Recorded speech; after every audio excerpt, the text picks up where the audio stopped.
No me llames melómano, con Sky García y Jan Tassani. Bienvenidos y bienvenidas a un nuevo capítulo más de No me llames melómano. Yo soy Sky y aquí estoy con mi compañero Jan. ¿Cómo estás, Jan? Estoy muy bien. ¿Y tú, Sky? Pues con muchas ganas de este capítulo. Es un capítulo, de hecho, muy interesante porque vamos a hablar del Cuarteto del Fin del Mundo, una obra muy conocida del compositor francés Olivier Messiaen. Es un compositor que nació en 1908 y falleció en 1992. O sea que eso tiene importancia luego en el contexto de... Ya veréis, no digo nada. Es principalmente conocido por su trabajo en la transcripción de sonidos de pájaros. Era un ornitólogo apasionado, un amante de las aves, y hizo su obra Catálogo de pájaros, en la que se inspira mucho en eso, en los sonidos de los pájaros. Es muy importante también tener en cuenta que no solo transcribía los sonidos, sino también los ritmos. Tuvo muchísimo interés por el ritmo en general en su obra, ritmos asimétricos, un montón de cosas que investigó sobre el ritmo, y fue profesor de algunos de las figuras compositivas más importantes de la música contemporánea europea. Entre ellos están Pierre Boulez, Yanis Xenakis y Karlheinz Stockhausen. Son compositores que en general no nos han gustado ni a ti ni a mí mucho en las veces que los hemos escuchado. Sin embargo, hay uno de ellos que se salva y es Yanis Xenakis. Lo miraremos en algún otro momento en profundidad porque realmente da para mucho todo lo que ha hecho, pero hay una cosa en la que se diferencia de los otros dos, y es que los otros dos, y esto igual hay gente que no está de acuerdo, pero en muchos aspectos hacían la música contemporánea que hacían con arrogancia y con un rintintín de que esa era la música correcta. Hay como mucho la palabra esta de correcta, esto es como hay que hacerlo, esto es arte de verdad. Ya hablaremos eso en un próximo episodio, pero bueno.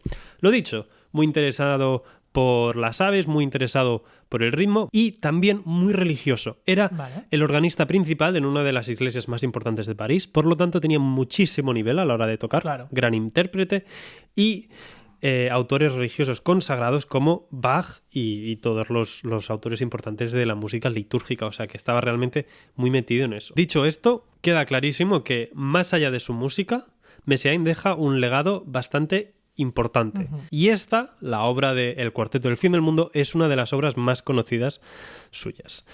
Entonces, ¿tú la conoces, la obra? Bueno, es una obra que aparte la hemos estudiado también. Sí, en su momento. La hemos visto en clase. Es de las canónicas dentro de la música contemporánea. Sí, quizás también de las más famosas de Messiaen. Sí, o sea, sí, claro. Después, de... al nivel del catálogo de los pájaros, creo que esta de hecho se escucha y se interpreta más a menudo. Además que, claro, se estrenó en una época turbulenta. Sí. Se estrenó en 1941. ¿Y qué ocurre en 1941? Que acaba de empezar la Segunda Guerra Mundial. Bueno, acaba de empezar, lleva ya 2 años según en qué sitio estés. Estamos en plena Segunda Guerra Mundial. Exacto. Entonces se estrenó eso en 1941 durante el periodo que el compositor Messiaen pasó en el Stalag 7-A. No sé si conocéis lo que eran los Stalags, pero eran campos de refugiado del ejército alemán, de los nazis. Pero no es lo mismo que un campo de concentración. Eso es una distinción muy importante. La famosa película de la Gran Evasión, de que se escapan, The Great Escape, se llama en inglés, trata de cómo unos consiguieron escapar de un campo de este tipo. ¿Vale? O sea, no es un campo de exterminio, no es ese tipo. Entonces, eso significa que las actitudes frente a los prisioneros eran muy distintas a las que serían. Aún así, no dejó de ser una experiencia traumática y todos los presos se encontraban, como suele ocurrir, en situaciones, en condiciones inhumanas, terribles. Este en concreto, el Stalag 7-A, que era la nomenclatura esta servía para catalogarlos y ellos saber dónde estaban. Este en concreto estaba en Polonia, cerca del río Gorlitz, y si os parece vamos a escuchar un fragmento del Cuarteto del Fin del Mundo.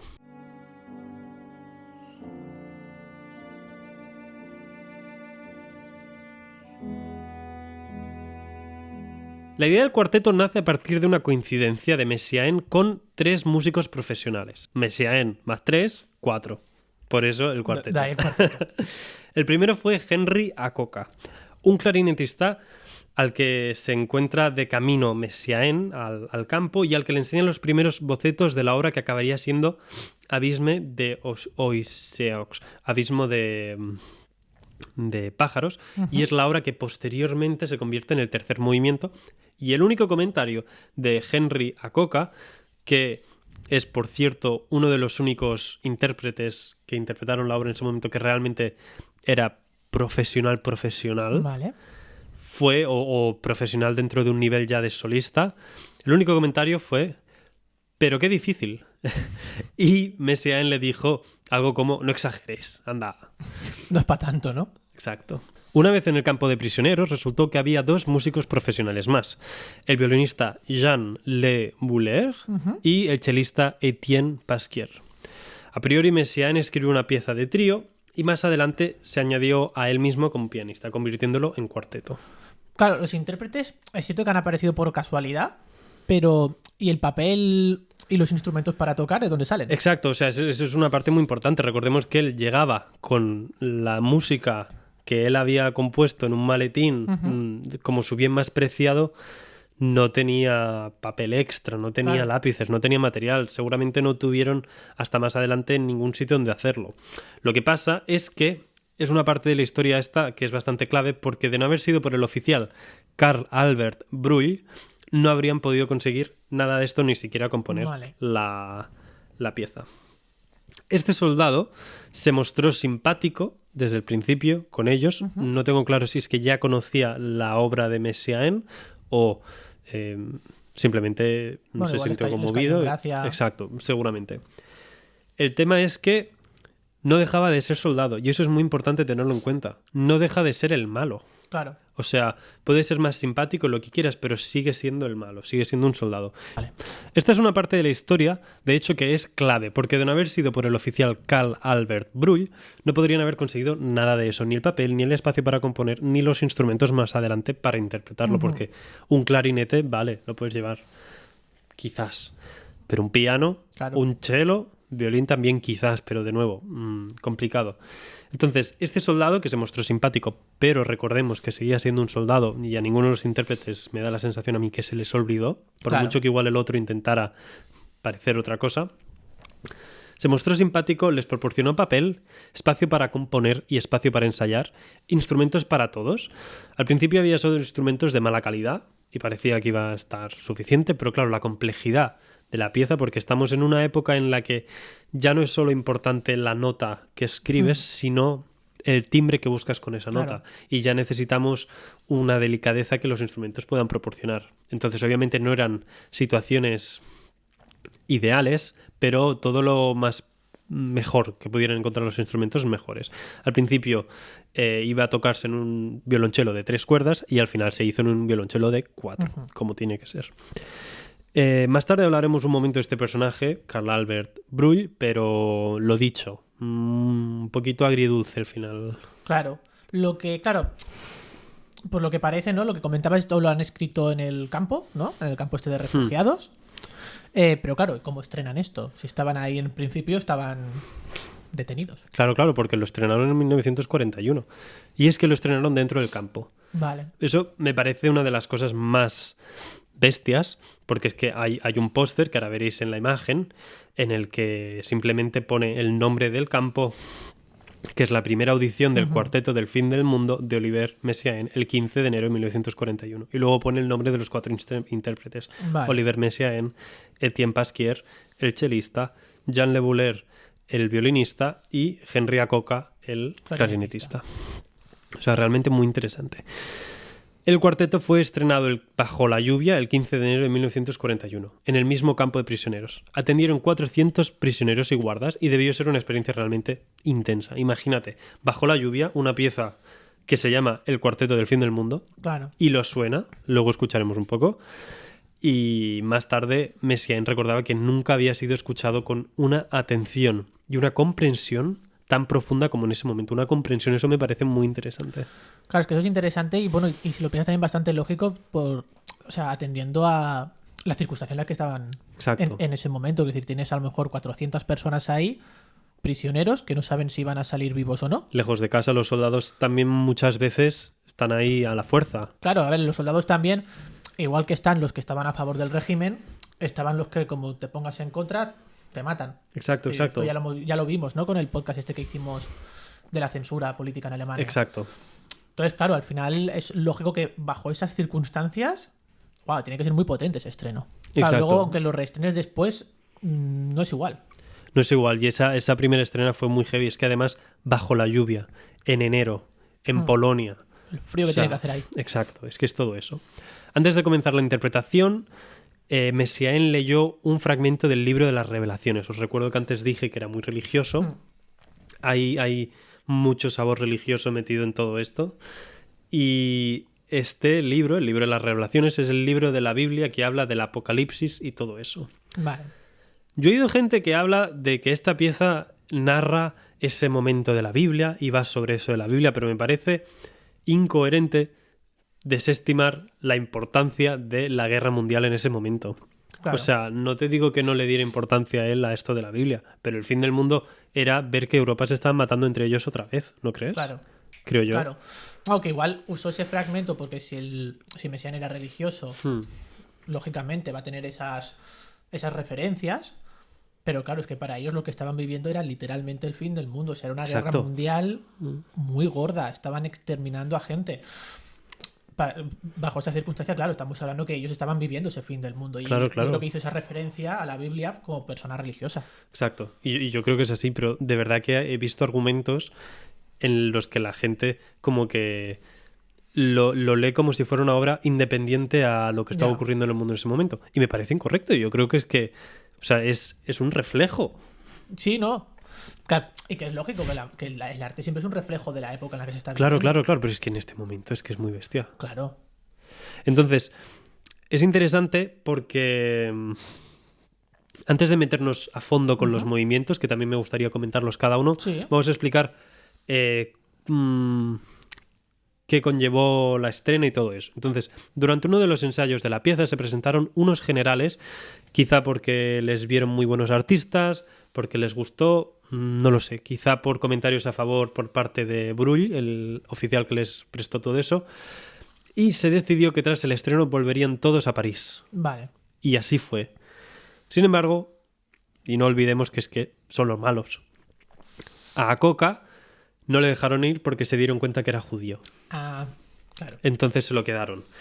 Logró escapar y le volvieron a capturar en otro sitio, volvió a escapar. Vivió hasta 1976, o sea que por suerte sobrevivió la guerra, el resto también.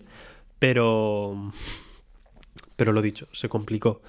Tras la guerra, en los años 60, Brull, el oficial fue a visitar a Messiaen, pero no le encontró. Ya. Llegó a su despacho y no estaba, y los que estaban le dijeron que se fuera, que no le querría ver. Aquí tenemos un pequeño agujero en la historia, porque no he encontrado cómo lo vivió eso Messiaen. Ya. Si él sí que le hubiera abierto la puerta, si él también sentía un rencor. Aun estando en el bando enemigo, apreció la figura de Messiaen, pero no dejaba de estar y casi se carga a un amigo. Claro. O sea, en esta obra se ve mucho una exploración del ritmo. Vale. Y vamos a empezar con el movimiento 1, Liturgia de Cristal. Vale. Me parece una palabra preciosa, un título precioso. Dura 2 minutos y 40 segundos. Veréis que hay un motivo que se repite mucho en el violín y otro motivo en el clarinete. El clarinete imita el canto de un mirlo Vale. y el violín el de un ruiseñor. Cantan, en teoría, entre las 3 y las 4 de la mañana Vale. y el violonchelo hace círculos alrededor de las mismas 5 notas y el piano hace un patrón rítmico que intenta generar la sensación de algo eterno. Vale. O sea, hay una sensación bastante cíclica y vemos lo que decíamos del interés de Messiaen por los pájaros, la ornitología en general.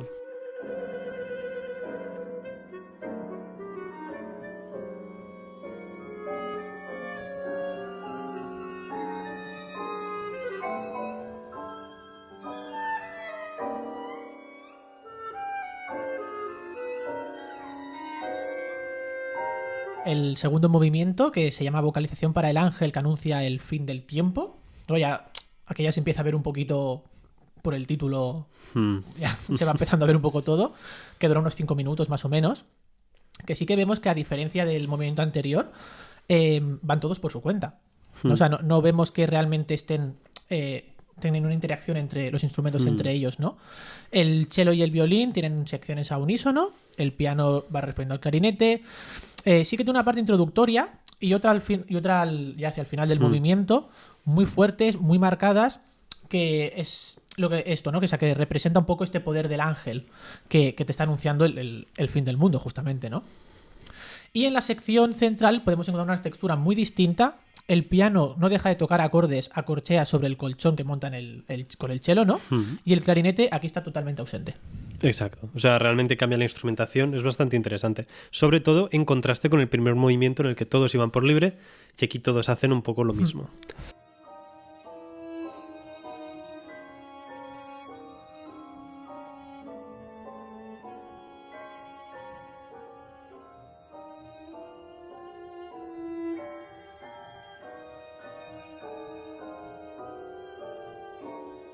El tercer movimiento es El abismo de los pájaros, esa obra que Messiaen le enseña a Henry Acoca al entrar en el campo y que más adelante se convierte en este tercer movimiento. Recordemos esa obra que Henry Acoca dice, pero qué difícil. Exacto. Es como su único comentario. Y representa el tiempo, su tristeza y su fatiga. Vale. Los pájaros son lo contrario al tiempo, siendo las ganas de luz, de estrellas y todo lo que eso pueda significar. Esto es lo que comenta él. Es extremadamente lenta, yendo la corchea a 44 BPM. Hostia, o sea, lento, ¿eh? Muy lento. Pensemos que 60 BPM es un segundo. O sea, una corchea menos que un segundo. O sea, es muy lento. Luego tiene momentos bastante rápidos para compensar con esto, que son difíciles también por la dificultad que presenta el nivel de agilidad. Cuando va lento es muy difícil porque va muy lento. Y cuando va rápido es muy difícil porque va muy rápido y necesita muchísima agilidad. Entonces, es difícil la cojas por donde la cojas.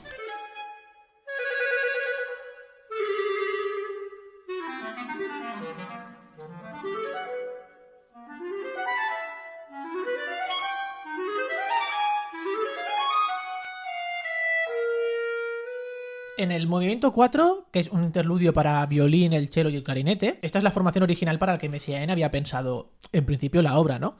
Es algo muy cortito, 1 minuto y 40 segundos más o menos, homorritmia e incluso monofónico en muchos momentos. Exacto. Lo cual es muy contrastante con movimientos como el inicial, ¿no? Donde cada instrumento iba por su lado, y un poco más caótico. Es que esas mismas palabras que has dicho, homorritmia y monofonía, homorritmia es que todo el mundo hace el mismo ritmo, monofonía que todo el mundo hace la misma nota. Claro. Comparado con el principio, que cada uno hacía un ritmo, teníamos diferentes pájaros haciendo diferentes sonidos, diferentes notas, nadie iba con nadie.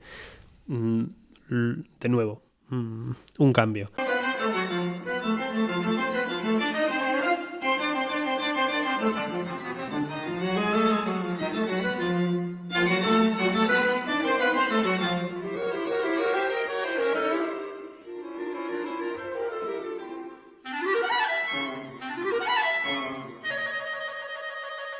Y ahora viene el quinto movimiento. Vale. Para mí, el mejor. Vale. Precioso, una expresividad, me encanta. O sea, si os intimida el resto de movimientos, saltad al quinto. Porque utiliza la idea del contemporáneo, de la disonancia, de todo lo que va en contra de la tradición, para agarrarte y hacerte triste de una manera. O sea, se llama Elogio a la Eternidad de Jesús. Y son 8 minutos y 48 segundos preciosos. ¿Este puede ser que sea el más largo de todos? No estoy seguro, puede ser. Sí, de hecho sí. Este es el más largo. Y corto me parece, lo bien que suena. El violonchelo toca una frase súper lenta, preciosa, mientras el piano no deja de hacer semicorcheas. A un tempo muy bajo, muy lento, muy cíclico, todo muy repetitivo. Pero es precioso porque reconforta de alguna manera. Ya. O sea, hay momentos que con la dinámica estructura una sección para que gane exponencialmente muchísima más intensidad, aunque esté pasando lo mismo, y funciona muy bien, por lento que vaya. Además, la frase melódica del cello se repite en varias ocasiones. Además, la frase del cello se repite en varias ocasiones. Y eso permite que te enganches, que te puedas agarrar a algo y orientarte un poco. Ya, para no ir tan perdido, ¿no? Entonces, realmente, o sea, Es que me gusta mucho. También aquí estoy siendo muy subjetivo porque me parece preciosa. Pero escuchadla. Vamos a escuchar un Vamos a cacho, escucharlo. por favor.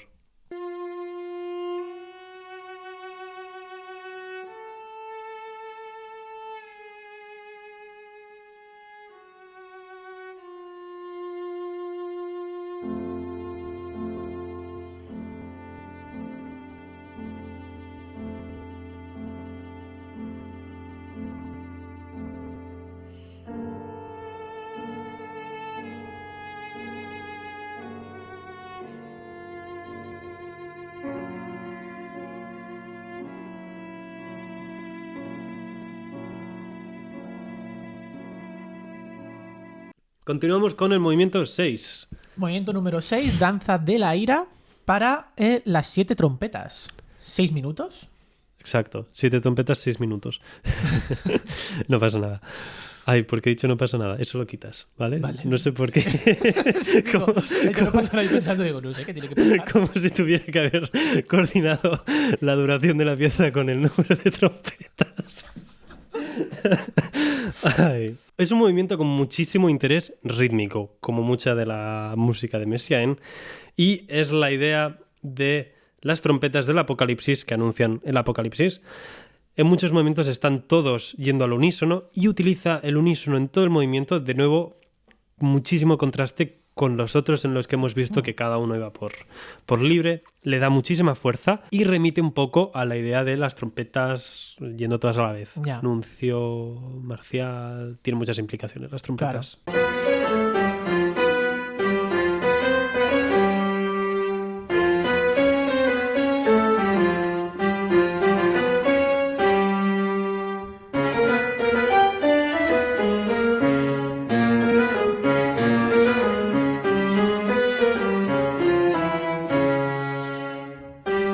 Movimiento número 7, boceto de arco iris para el ángel que anuncia el fin del mundo. 7 minutos y medio.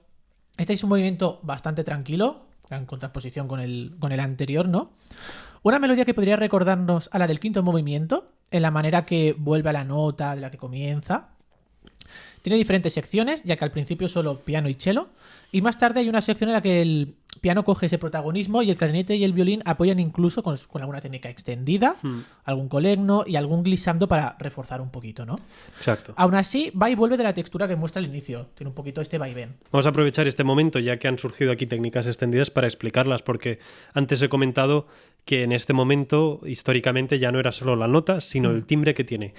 ¿Qué significa la técnica de colegno o la técnica de glissando? Son muy típicas, muy normales, muy fáciles de hacer. La primera, colegno, es que con el arco, la parte de madera de un violín o de un cello, o de una viola o lo que quieras que tenga arco, le doy golpes a la cuerda. Y el glissando, menos en el piano, está en todos los instrumentos, Sí. es glissar, deslizarte entre dos notas. Claro, ir de una nota a otra. Exacto. Sin cortar. Lo utiliza de manera seria, no para dar golpes y hacer tue.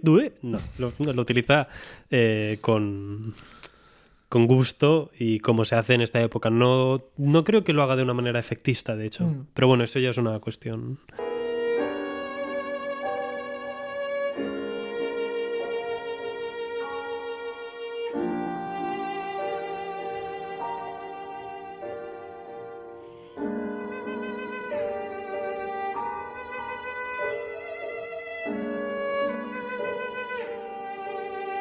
Movimiento 8. Elogia a la inmortalidad de Jesús. Me parece casi agobiantemente el nivel de liturgia que le pone a los títulos y la actitud que tiene religiosa con todo esto. Creo que también tiene sentido en esa época tener todo esto, pero... Tiene sentido y también, teniendo en cuenta la situación que se estaba viviendo, algo te tienes que agarrar. Algo te tienes que agarrar.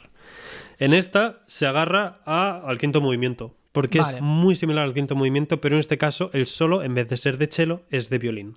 La melodía del final va ascendiendo cada vez más. Podríamos decir que es Jesús ascendiendo al cielo y por eso la inmortalidad, no estoy seguro. Cada vez está en el registro más agudo del violín hasta que la última nota es un mi armónico 2 octavas por encima del mi de la cuerda más aguda del violín. O sea, una nota súper aguda que solo se puede conseguir más o menos haciendo trampas, haciendo armónicos artificiales. que es otra técnica extendida en la que te permite extender el registro del instrumento a pesar del timbre. El timbre será mucho más fino, más interesante, quizá podría decir alguna gente, a veces más puro, más... Bueno, es muy distinto.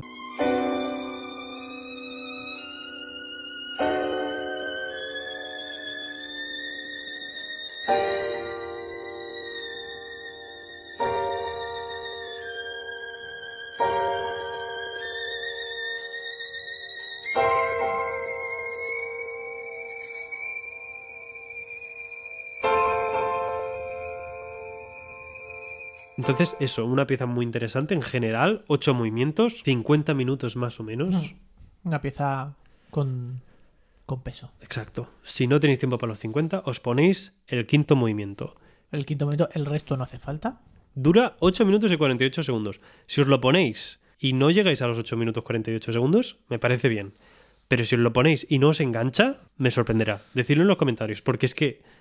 Bueno, es que estoy muy subjetivo en esto, lo siento. Pero es que me gusta, es que está muy bien. Bueno, como podéis ver, no pongáis en los comentarios según qué cosas, porque ya... Bueno, igual tendréis unas palabras correctas. No, pero tú, Sky, que no te gustan mucho estos sonidos así contemporáneos. Por ejemplo, el primer movimiento, que es muy de pitipa, pipi, pa, pa, pa. Es cierto que el quinto movimiento es muy bonito. Exacto. Es el más dócil, quizá. Y de la misma manera que te digo que a mí, en general, no es un estilo, una forma, unos timbres que a mí me gusten... hay otros movimientos que para mí son mucho más insufribles. Yo la palabra insufrible no la utilizaría con esta pieza. Me parece preciosa, me parece una función muy bonita que tiene y yo con el quinto movimiento a muerte. O sea, me encanta, me encanta. Te compro que para mí es el mejor de todos los que tiene 2.8, es el mejor. No me lo compras, es que es verdad. No, es verdad. Es que es una verdad, eso es una verdad. La compositora de la semana que he elegido para esta semana es Elsa Barrin, una compositora francesa que nació en 1910 y falleció en 1999, Vale. completamente contemporánea a Messiaen y sobrevivió, como él, la Segunda Guerra Mundial. La he elegido porque, al igual que Messiaen, merece más de un capítulo entera. Ella hoy solo tendrá unos minutos, pero dedicaremos un episodio entero porque es muy interesante. Vamos a escuchar un fragmento corto de su preludio y fuga en sol menor, vale, para órgano, que por mucho que se llame preludio y fuga como los de Bach, de 400 años antes, no suenan nada similares.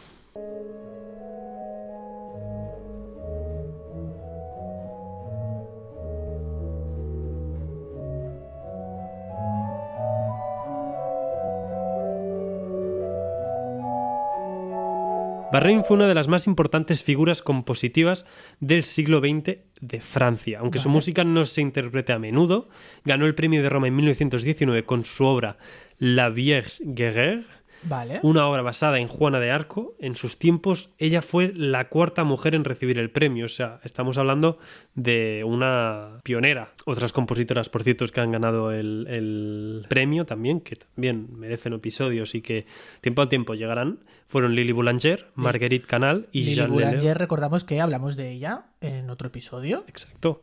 Y también mencionamos que había ganado el Premio de Roma, este prestigioso premio de composición. Fue pianista desde pequeña y fue alumna de Paul Dukas, el mismo profesor que en su momento enseñó a Messiaen y de hecho se mantuvo amiga y en contacto durante toda su vida con Messiaen. Bueno, está claro que nos viene genial para este episodio. Nos viene genial para este episodio. Por eso, hoy sale aquí y hoy está de visita, pero un día vendrá y se quedará. Perfecto. Y tendremos un episodio entero sobre ella. Vamos a escuchar el primer movimiento de su Sinfonía 2. Vale.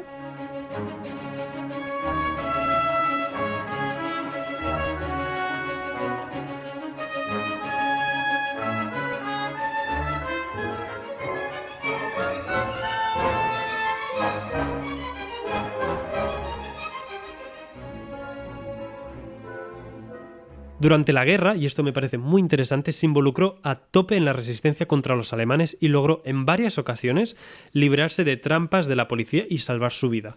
O sea, realmente persona interesante además más allá de la música. Sufrió, como muchas más compositoras de esa época, muchísimo machismo por parte de compañeros compositores incluso, que a menudo afirmaban que se podía escuchar la diferencia entre la música escrita por mujeres y la música escrita por hombres.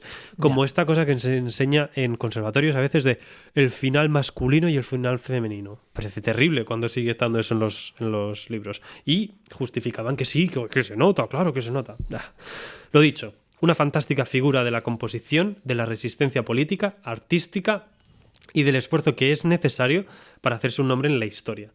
En un futuro profundizaremos más en ella, porque además era amiga de otros grupos de composición que también había mujeres, cosas muy revolucionarias, muy interesantes que pasaron en esa época en Francia, así que desarrollaremos en un futuro sobre ella. Pero por hoy, eso es Elsa Barrén. Entonces, esperamos que os haya gustado muchísimo este episodio sobre... Creo que es un episodio muy interesante, ¿no? Yo creo que sí, un poco denso quizá, he hablado muy rápido. Un poco denso, pero es que es una obra que es densa también y se merece este análisis. Y se merece que escuchéis el quinto movimiento, por favor. Sobre todo el quinto. Me gusta mucho. Le gusta mucho. Y el resto también, o sea, si os los ponéis todos seguidos, fantástico. Sí que es verdad que es un rato, pero escuchad el quinto, porfa. Le gusta mucho. Me gusta mucho. Nos vemos la semana que viene. Adeu.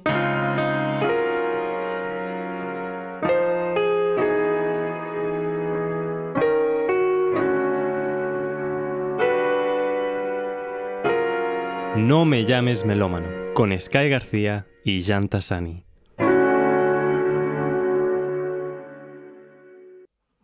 Tenemos nuevo presentador.